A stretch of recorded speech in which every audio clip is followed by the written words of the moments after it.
Hey Dylan, nice job here. All your masks are looking really pretty good, and I like how this is coming. Um, there's a few things I think you might want to think of simplifying.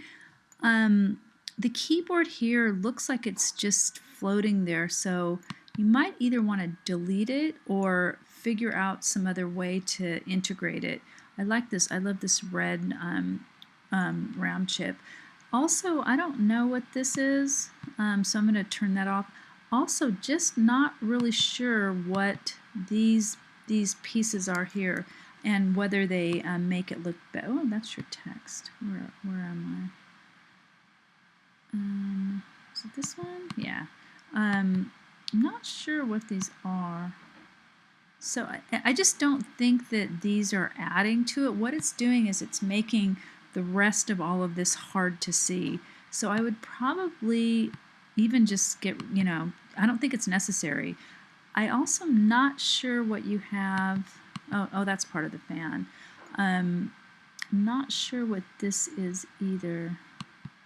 I think it looks better just like with this many objects, and then you can work with moving some of this stuff around. But what I'm going to do is I'm going to select all of these and I'm going to put them in a folder, just so it's easy now. It's easy just to move stuff around. I like the angle of view quite a bit. I would probably make it just a tad bit smaller. And my main suggestion then would just be to continue working with these these arms and leg pieces. You could, get different cables too. I think that if you went and just got like maybe an Ethernet cable or some other colored cables, then you could really put them here and you could make this look a little bit more unified. Let's see what that one is. Just because I think that since these are similar color to the computer, it's causing a little bit of an issue. I really like how this is bigger here, and you can even push that with the perspective transform tool. Edit, transform, and if you do perspective, you can make it look even more exaggerated, which is going to give it more depth. Again, it's your choice, but I'm just trying to give you some ideas. I do think I'd make it still a little bit smaller, and I would continue to work with this fan where where you want to place it. You could, there's a lot of different things too. You can actually make it a little bigger if you wanted to. Again, just looking at kind of scale relationships in Unity, I would put it above those cables. So again, it's your choice, but I just think a little bit more work on with some of these repetitive images. Let's see. So if we look at cables,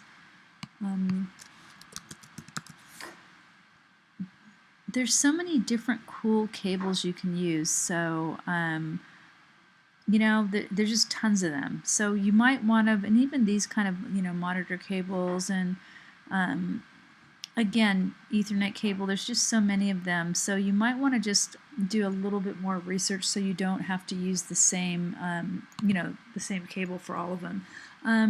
But overall, I think I think it's looking really good. Probably bring this up even more. And again, this is a little bit of a problem for me just because you've got this cool side view. So you might want to look for a fan that kind of goes with the perspective more. Let me see, computer fan. Again, let's look at this again. You've kind of got this 2-point perspective going, but then this part is not 2 points, so again, it's creating a little bit of an issue in continuity. So you could use, or you can just take your own picture. You could use well, this one's not a good image, but you see how it's from the side. This one's a little bit better too. This one is too, but again, you can't really see the fan blades. This one's pretty cool, but again, it's black, which is pretty boring because everything, computers are so much black. So if you could find another blue one that looks like yours, this is a pretty cool one. But again, we're looking up at it, but that could really work something like that. So again, I would just look for a little bit different angle of view for that, because that's the thing is it's kind of like a head, so it's kind of a focal point. Plus, it's such a nice color that it really is a focal point. Okay, so anyway, I hope this helps, and so far so good with your layer masks. And I would just continue editing and just get a few. Think in terms of shape when you look for these objects. There's a lot of different stuff that you could you could use for arms and legs and so on, because you've got the main part pretty strong. Okay. So let me know if you have any questions or concerns. I'm on Google Hangouts a lot, so just grab me.